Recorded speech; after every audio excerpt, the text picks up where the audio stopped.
عالم میں ہے نرالا، اعلیٰ ہے اس کا مقام، مرکز تحفظ اسلام، مرکز تحفظ اسلام۔ الحمدللہ رب العالمین، الصلاة والسلام علی سید الانبیاء والمرسلین، اما بعد، اعوذ باللہ من الشیطان الرجیم، بسم اللہ الرحمن الرحیم۔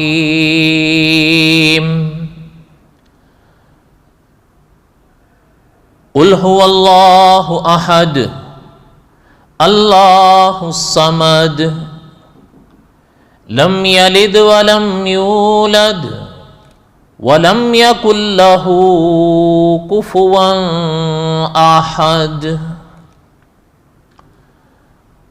وقال النبی صلی اللہ علیہ وسلم: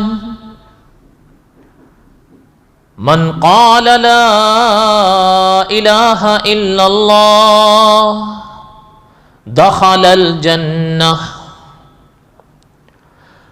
صدق اللہ العظیم وصدق رسولہ النبی الکریم، ونحن علی ذلک لمن الشاہدین والشاکرین، والحمد للہ رب العالمین۔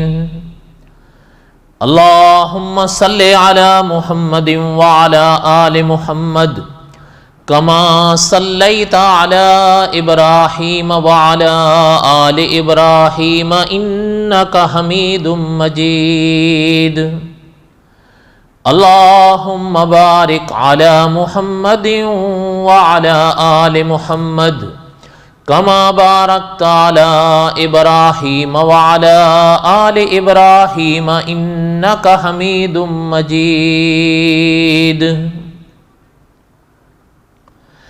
ہمہ قسم کی حمد و ثنا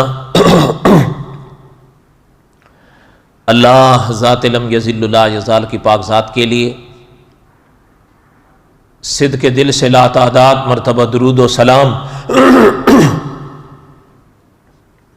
امام الانبیاء حضرت محمد رسول اللہ صلی اللہ علیہ وسلم کی پاک ذات کے لیے۔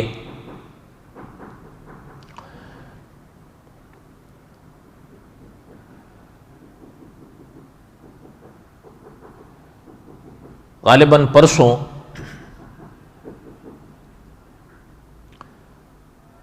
ہند کی تنظیم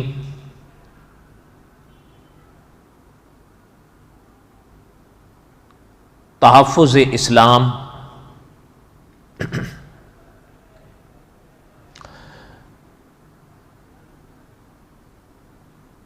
اور مرکز تحفظ اسلام سے وابستہ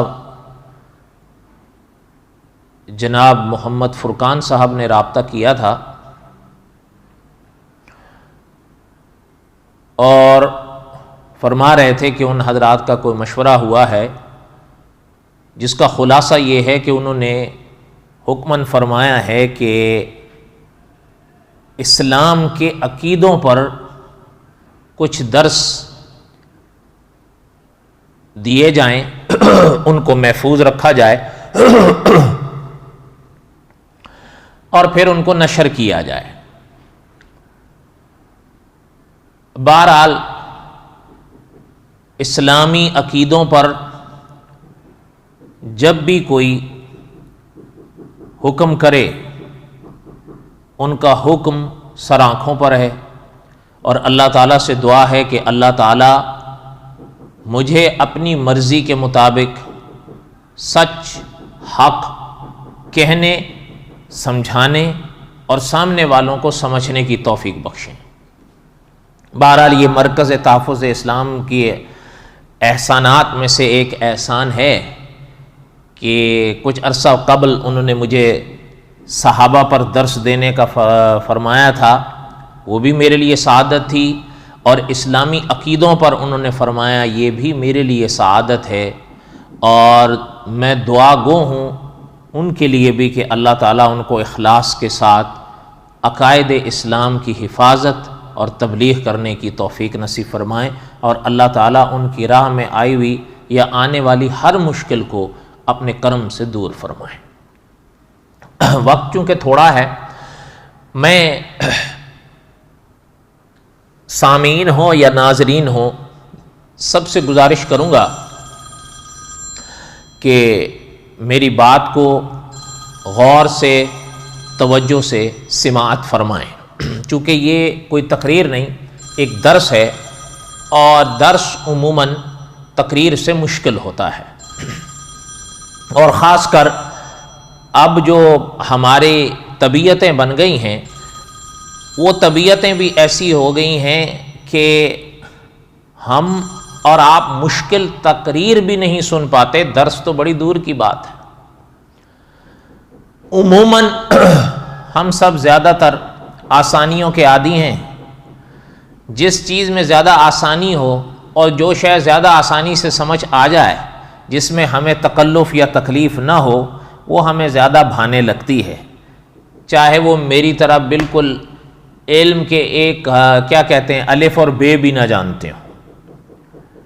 مقصد ہمارا یا ہماری چاہت یہ ہوتی ہے کہ یار بھئی تقریر جتنی آسان ہو اتنا ٹھیک ہے، اس لیے کہ مشکل تقریر یا مشکل درس کے دوران کم از کم سامعین یا ناظرین کو حاضر دماغ رہنا پڑتا ہے، اور یہ میرے لیے اور آپ کے لیے بھی بڑا مشکل ہے۔ بہرحال میری آپ سے گزارش ہے کہ توجہ اور غور سے میری باتوں کو سنیں۔ عقائد اسلام پر مجھے جناب فرقان صاحب نے حکماً فرمایا ہے، اس لیے میں عقائد اسلام پر کچھ باتیں تو بعد میں عرض کروں گا۔ میں پہلے اپنے اکابر کے مطابق، اپنے اساتذہ کے مطابق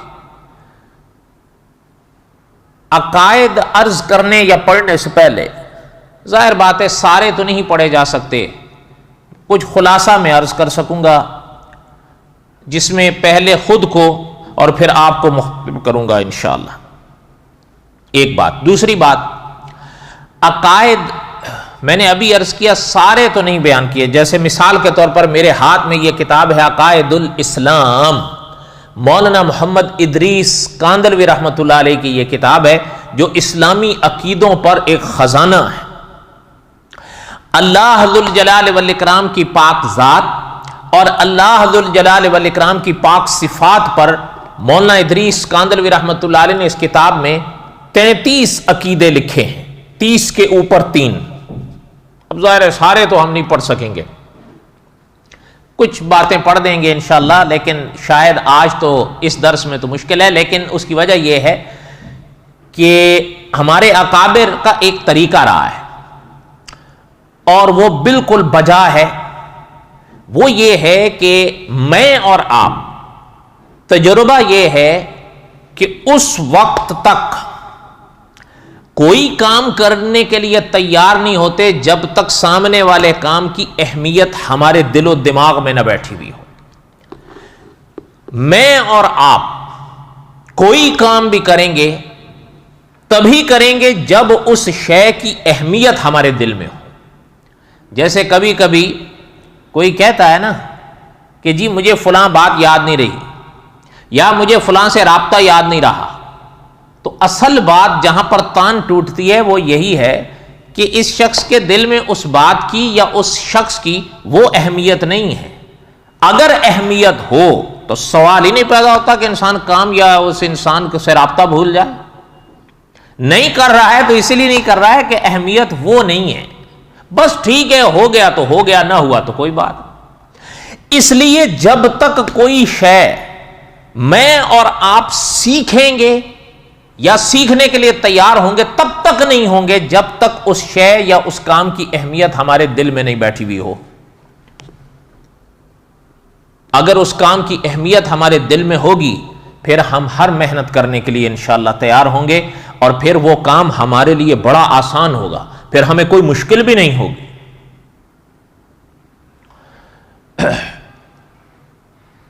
وہ یہ بات کرنے کا میرا مقصد کیا ہے؟ یہ بات عرض کرنے کا میرا مقصد یہ ہے کہ ہمارے اکابر نے عقیدوں پر بہت کچھ لکھا ہے الحمدللہ۔ بعض اکابر نے مستقل عقائد پر کتابیں لکھی، جیسے مولانا ادریس کاندلوی رحمۃ اللہ علیہ نے یہ عقائد الاسلام لکھی، 350 صفحات کی یہ کتاب ہے اور اسلامی عقیدوں کا خزانہ ہے اردو زبان میں۔ میں مشورہ دوں گا سب حضرات کو کہ اس کتاب کو اپنے پاس رکھیں، اس کو پڑھیں، اس کو یاد کریں۔ جو مشکل عبارات ہیں اس میں کسی بھی اپنے پاس کے عالم، معتبر عالم سے اس کو پوچھیں، اس کو سیکھیں۔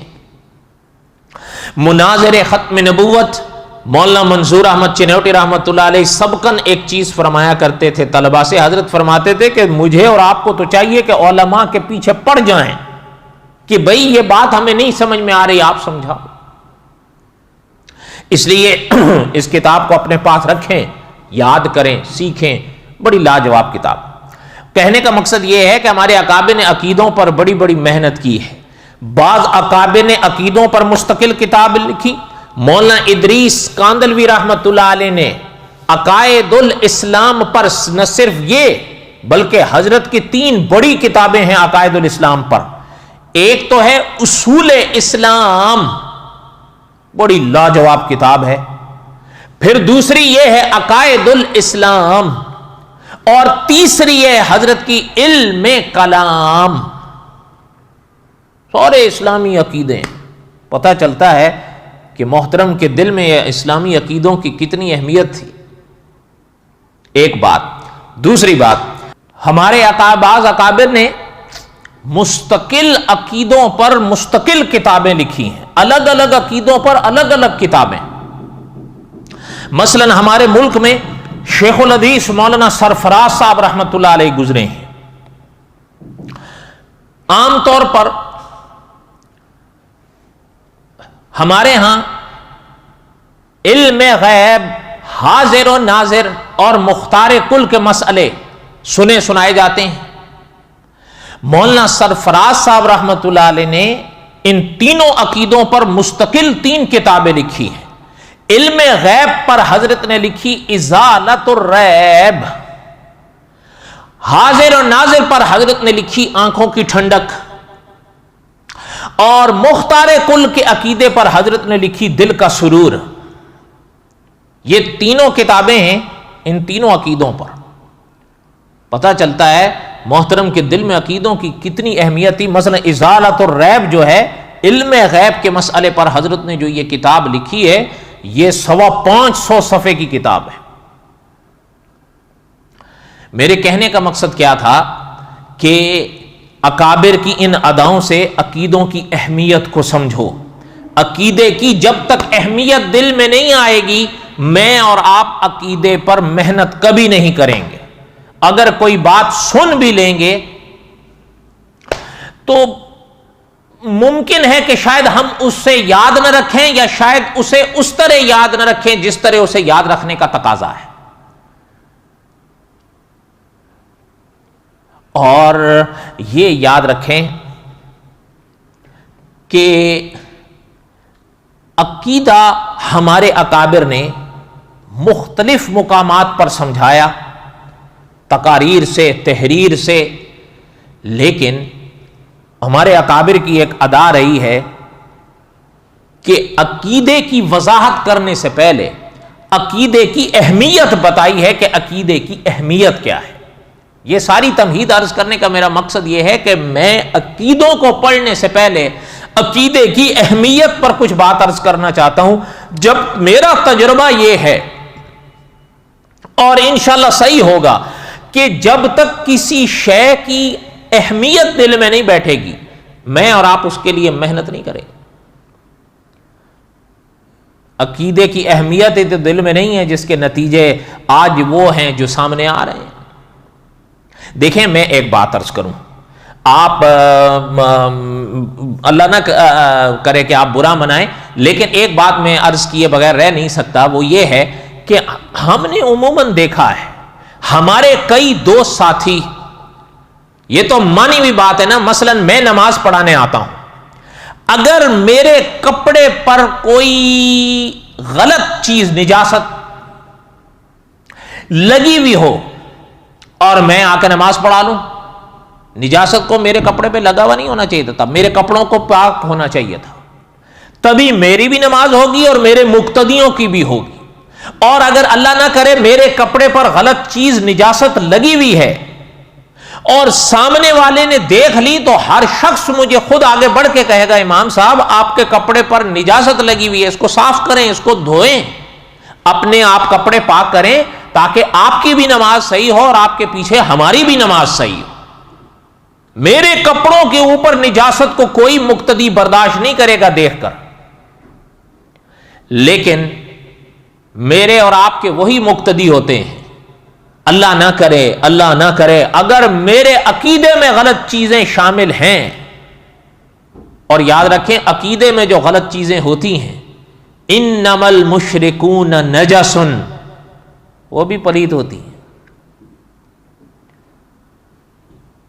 وہ بھی عقیدوں میں نہیں ہونی چاہیے، بلکہ ایک بھی عقیدہ اگر خراب ہوا، علماء نے لکھا ہے اس شخص کی نجات کا سوال ہی پیدا نہیں ہوتا۔ بات عرض کرنے کا مقصد کیا ہے کہ اگر خدا نہ کرے میرے عقیدے میں غلط چیزیں شامل ہیں، میں آ کر نماز پڑھانے لگتا ہوں، تو وہی شخص جو میرے کپڑوں پر غلط چیز نجاست برداشت نہیں کرتا، وہ بھی میرے پیچھے کھڑا ہو کر پیچھے اس امام کے اللہ اکبر کہہ کے نیت باندھ لیتا ہے۔ اس کی وجہ کیا ہے؟ دو ہی وجہ ہو سکتی ہیں، یا تو اس کے دل میں نماز کی اہمیت نہیں ہے، اور یا اس کے دل کے اندر، دماغ کے اندر عقیدے کی اہمیت نہیں ہے۔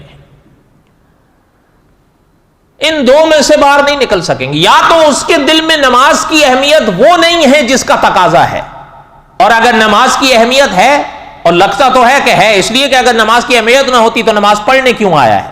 جب نماز پڑھنے آیا ہے تو اللہ نہ کرے اگر میرا عقیدہ غلط ہے، میں اللہ اکبر کہہ کے ہاتھ باندھ کے کھڑا ہو گیا، وہ میرے پیچھے کھڑا ہوا ہے، اس کو فکر ہی نہیں ہے، تو پتہ چلتا ہے کہ پھر اس کے پاس اس کے دل و دماغ میں عقیدے کی اہمیت نہیں ہے۔ اگر کپڑوں کے اوپر نجاست کا ایک دھبا برداشت نہیں کر رہا ہے، وہ اس لیے نہیں کر رہا ہے کہ اس کو احساس ہے کہ بھئی امام صاحب اگر غلط چیز کے ساتھ، نجاست کے ساتھ نماز پڑھائیں گے، یہ ایسی شے ہے جو کپڑے پر نہیں ہونی چاہیے، اگر یہ لگی ہوئی ہے اور یہ پڑھا رہے ہیں تو ان کی بھی نہیں ہوگی، میری بھی نہیں ہوگی۔ لیکن اللہ نہ کرے اس کو پتا ہے کہ میں عقیدے میں شرک کی نجاستیں لے کر بیٹھا ہوں، اس کے باوجود اللہ اکبر کہہ کے میرے پیچھے نماز پڑھ رہا ہے، تو معنی یہ ہے کہ اس کے دل میں عقیدے کی اہمیت نہیں ہے، تبھی تو بے پرواہ ہے، اس کو تو فکر ہی نہیں ہے، پھر اس کے نزدیک تو بس کوئی مسئلہ نہیں ہے۔ یہ ہو سکتا ہے آپ کہیں کہ جی ہو سکتا ہے امام صاحب اور مقتدی ایک مسئلہ، ہم نے اس طرح کے لوگ بھی دیکھے ہیں کہ جو فی الحقیقت امام کے مسلک یا اس کے عقیدے پر نہیں ہوتے، لیکن وہ ایسے لوگوں کے پیچھے نماز پڑھنے کے لیے کھڑے ہوئے ہوتے ہیں۔ جب ان سے پوچھا گیا کہ بھئی تم یہ نماز، کہتے ہیں جی ہو جاتی ہے، سب کے پیچھے ہو جاتی ہے، کیا فرق؟ اچھا جب سب کے پیچھے ہو جاتی ہے تو پھر عقیدے تو نہ رہے، یا عقیدوں کی وہ اہمیت تو نہ رہی جب سب کے پیچھے ہو جاتی ہے۔ اگر کوئی غلط شے، نجاست ذرا سا دھبا کپڑے پہ برداشت نہیں ہے تو اللہ نہ کرے امام کے عقیدے میں شرک ہو، امام کے عقیدے میں بدعت ہو، اس کے پیچھے اس امام صاحب کے اللہ اکبر، تو پھر ایسے امام کے پیچھے نماز کیسے ہو جاتی ہے؟ میری سمجھ میں تو نہیں آتی ہے۔ اور اگر یہ سارا خلاصہ آپ پڑھیں تو تان یہی ٹوٹے گی کہ جناب کے دل میں عقیدے کی وہ اہمیت نہیں ہے جو ہونی چاہیے۔ یہ میں آپ کو یہ نہیں ہے کہ کوئی رام لیلا سنا رہا ہوں، بلکہ آپ کو واضح طور پر دو چار کی طرح آنکھوں دیکھے حالات آپ کو بتا رہا ہوں۔ کتنے ایسے شخص ہیں ان کو کوئی غرض اس سے نہیں ہے کہ امام صاحب کس عقیدے کا ہے، یہ نہیں ہے کہ وہ اور امام صاحب ایک عقیدے یا ایک مسلک کے ہیں، نہیں، ان کو غرض ہی نہیں ہے، ان کے نزدیک امام صاحب کسی بھی عقیدے کا نماز ہو جاتی ہے۔ حالانکہ یہ بات نہیں ہے۔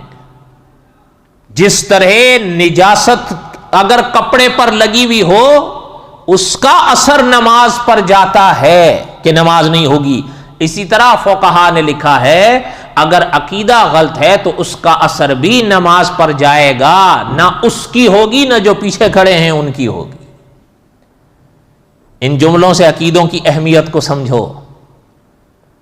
ہمارے اکابر نے عقیدے کے مسئلے سمجھانے سے پہلے عقیدوں کی اہمیت کو سمجھایا ہے کہ عقیدے پڑھنے اور جاننے سے پہلے اکابر نے عقائد کی اہمیت دل میں بٹھائی ہے کہ عقیدے کی اہمیت کو سمجھو، عقیدے کی اہمیت کو سمجھو کہ انسان کی نجات عقیدے پر ٹھہری ہوئی ہے۔ اور تفسیر مکی میں ایک جملہ چھپا ہے جو آب زر سے لکھنے کے قابل ہے کہ اللہ نہ کرے اگر کسی شخص کا عقیدہ ٹھیک نہیں ہے تو اس کی نجات کا سوال ہی پیدا نہیں ہوتا ہے۔ ایک بات۔ دوسری بات، تفسیر مکی میں ایک اور جملہ چھپا ہے، وہ بھی آب زر سے لکھنے کے قابل ہے۔ حضرت نے فرمایا گر اللہ نہ کرے کسی شخص کا عقیدہ خراب ہے تو اس کو یہ نہیں کہ زمزم سے دھلے ہوئے کفن میں لپیٹ کے دفناؤ گے تو وہ جنت میں پہنچ جائے گا، بلکہ اگر اس کو غلاف کعبہ میں لپیٹ کے بھی دفناؤ گے تب بھی اس کے لیے جنت نہیں ہے، سوال ہی نہیں پیدا ہوتا۔ ورنہ آپ دیکھ لیں کہ عبداللہ ابن ابی کا کفن تو حضور صلی اللہ علیہ وسلم کا پاک پیرہن بنا، لباس بنا، لیکن کیا وہ جنت چلا گیا؟ اس کی بخشش ہو گئی؟ آخرت کے فیصلے عقیدوں پر ہیں، یاد رکھیے گا، آخرت کے فیصلے عقیدوں پر ہیں۔ مجھے ایک بات یاد آئی مولانا نور الحسن بخاری رحمت اللہ علیہ کی، ان سارے جملوں سے میں تراشے کے طور پر عرض کر رہا ہوں، اللہ تعالیٰ قبول فرمائیں، اور پہلے میں خود کو مخاطب کر رہا ہوں پھر آپ کو۔ اگر کسی کو میری باتیں بری لگیں، تجربہ اکابر نے لکھا ہے عقیدوں کی باتیں عموماً لگتی ہیں انسان کو کڑوی، لیکن ضرورت تو ہے، اس لیے کہ واہ تو مقصد نہیں ہونا چاہیے۔ پہلے خود اللہ نہ کرے اگر خود اپنے عقیدے میں کوئی جھول ہے تو وہ اٹھے، سامنے والے کے عقیدے میں کوئی جھول ہے تو وہ اٹھے۔ مولانا نور الحسن بخاری رحمت اللہ علیہ کا ایک جملہ سنتے جائیے عقائد کی اہمیت پر۔ ہمارے ملک کے مایہ ناز یہ عالم گزرے ہیں، مدتیں ہو گئیں، مولانا نور الحسن بخاری رحمت اللہ علیہ، آپ یقین فرمائیں انہوں نے ایسی کتابیں لکھی تھیں کہ ہم نے اپنے استادوں سے سنا، فرماتے تھے مولانا نور الحسن بخاری رحمت اللہ علیہ کی کتابیں پڑھا کرو۔ حضرت کیوں؟ فرماتے تھے مولانا نور الحسن بخاری رحمت اللہ علیہ کی کتابیں پڑھنے سے انسان کا عقیدہ بنتا ہے۔ یہ مولانا کی کتابوں کی اہمیت ہے۔ اور مجھے آج بھی یاد ہے مرکز تحفظ اسلام تو یہ خدمت کر رہے ہیں، اللہ تعالیٰ ان کی ان خدمات کو قبول فرمائیں۔ مولانا نور الحسن بخاری رحمت اللہ علیہ نے ایک کتاب لکھی صحابہ پر، الاصحاب فی الکتاب۔ ہمیں استادوں نے بتایا، وہ فرماتے تھے کہ ہم مولانا نور الحسن بخاری رحمت اللہ علیہ کی یہ کتاب پڑھ کر صحابہ کو سمجھے ہیں کہ صحابہ کیا تھے۔ 650 صفحے کی کتاب ہے الاصحاب فی الکتاب، لیکن ہماری ہائے اب یہ کتاب ملتی نہیں، نایاب ہو گئے، زمانے ہو گئے۔ تو بہرحال میں جو بات عرض کر رہا تھا، مولانا نور الحسن بخاری رحمت اللہ علیہ نے ایک بات لکھی عقیدے کے بارے میں، وہ ذہن میں بٹھا لیں۔ حضرت فرماتے تھے کہ اللہ نہ کرے اگر کسی کا عقیدہ ٹھیک نہیں ہے تو وہ قیامت کے میدان میں گر نیکیوں کے دریا میں تیرتا ہوا بھی آیا تو اللہ اس کی کسی نیکی کو بھی میزان پہ رکھیں گے ہی نہیں۔ علامہ جلال الدین سیوطی رحمت اللہ علیہ کے فیصلے سے اکابر نے ایک بات لکھی، اور حضرت کا فیصلہ قرآن و سنت کے انوار میں تھا کہ اگر کسی شخص کا عقیدہ ٹھیک نہیں ہے، یہ آنکھیں بند ہونے سے پہلے اگر اس نے اس دنیا میں کوئی نیکی کی ہے تو اللہ ذو الجلال والاکرام ان نیکیوں کا عوض اس کو دے دیں گے، لیکن آخرت میں اس کے لیے کچھ نہیں ہے۔ اس کی شاید کچھ نہ کچھ تفصیل آگے آئے گی اپنے موقع پر تھوڑی انشاءاللہ، لیکن کہنے کا مقصد یہ ہے مولانا نور الحسن بخاری رحمت اللہ علیہ کے یہ الفاظ ذہن میں بٹھائیں اور ان جملوں سے عقیدوں کی اہمیت کو سمجھیں. حضرت فرماتے تھے کہ اگر کسی کا عقیدہ ٹھیک نہ ہو، اللہ نہ کرے، اگر وہ قیامت کے میدان میں نیکیوں کے دریا میں تیرتا ہوا بھی آیا تو اللہ اس کی کسی بھی نیکی کو میزان پہ رکھیں گے. ایک بات. دوسری بات، مولانا نور الحسن بخاری رحمت اللہ علیہ فرماتے تھے کہ اگر اللہ نہ کرے اگر کسی کا عقیدہ ٹھیک نہیں ہے تو صحابہ اکرام، اولیاء کرام خود نبوت کے ساتھ بھی قلبی لگاؤ کا کوئی فائدہ نہیں ہوگا. اب ان جملوں کی اہمیت اہل علم سمجھ سکتے ہیں یا طلبہ سمجھ سکتے ہیں؟ میرے جیسے یا آپ جیسے کو شاید بس کا کام نہ ہو. اللہ تعالیٰ ان کی قبر پہ کروڑوں رحمتیں نازل فرمائیں. عجیب باتیں لکھ گئے. ان جملوں سے عقیدوں کی اہمیت کو سمجھیں. میں ایک ہی گزارش بار بار اس لیے کر رہا ہوں، جب تک میرے اور آپ کے دل میں عقیدے کی اہمیت نہیں بیٹھے گی، میں اور آپ عقیدے کے لیے کبھی محنت نہیں کریں. ناراض نہ ہو، میں نے ابتدا میں عرض کیا مولانا ادریس کاندلوی رحمت اللہ علیہ نے عقائد اسلام پر 3 کتابیں لکھی: اصول اسلام، عقائد الاسلام، علم کلام. آپ میں سے کون ہے جس نے ان میں سے 3 کتابوں میں سے ایک بھی پڑھی؟ اور یہ تینوں کتابیں اردو میں ہیں. ہم پڑھتے ہی نہیں ہیں.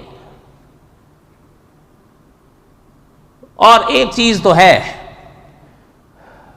بہرحال چھوڑیں، میں پھر دوسری طرف بھٹک جاؤں گا. اللہ تعالیٰ رحم فرمائیں. اللہ کرے. میرے ان جملوں کا عرض کرنے کا مقصد صرف یہ ہے کہ ان جملوں سے عقیدوں کی اہمیت کو سمجھیں. اکابر نے یہی سمجھایا ہے کہ صحیح عقیدے کی اہمیت کو سمجھو، کہ صحیح عقیدہ کتنی بڑی دولت ہے. اگر عقیدہ صحیح ہے تو انشاءاللہ نجات ہے.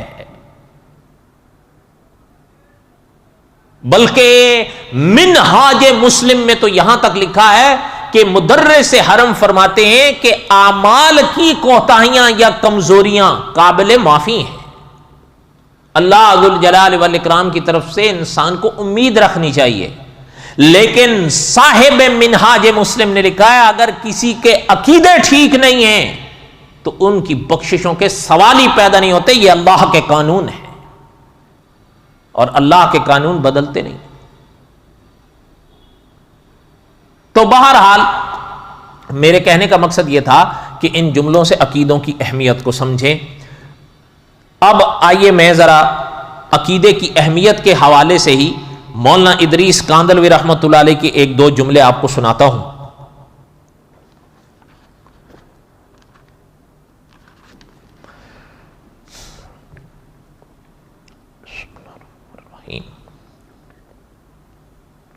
مولانا ادریس کاندلوی رحمت اللہ علیہ لکھتے ہیں، توجہ سے غور سے سنیں ان باتوں کو.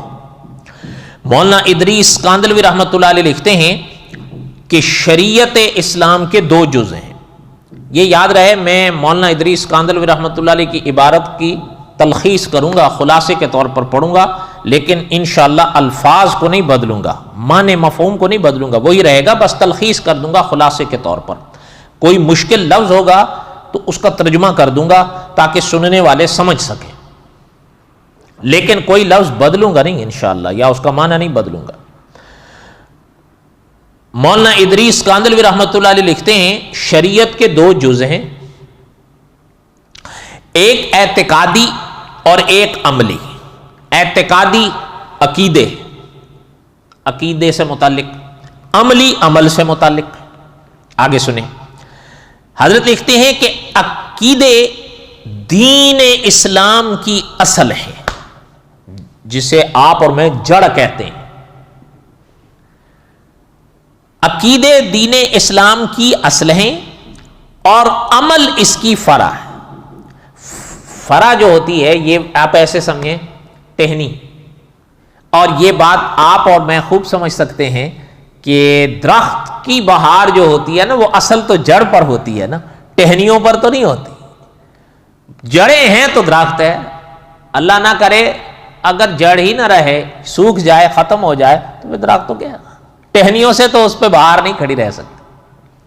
یہی حضرت یہاں مسئلہ سمجھا رہے ہیں۔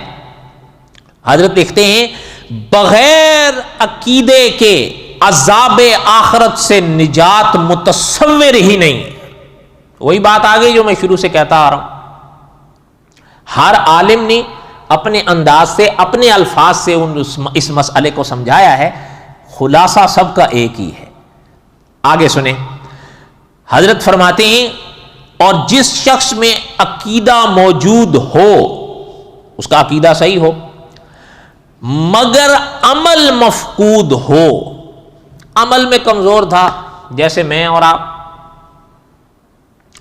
اس کے لیے نجات کی امید ہے، اس کا معاملہ اللہ تعالی کی مرضی کے سپرد ہے، اللہ تعالیٰ خواہ اسے معاف کر دیں اور خواہ گناہوں کے مطابق اس کو عذاب دیں، اللہ کی مرضی پر ہے۔ دوزخ کا دائمی عذاب، یہ الفاظ غور سے سنیں، دوزخ کا دائمی عذاب، مولانا ادریس کاندلوی رحمۃ اللہ علیہ لکھتے ہیں کہ عقیدے اور ضروریات دین کے منکر کے لیے مخصوص ہے۔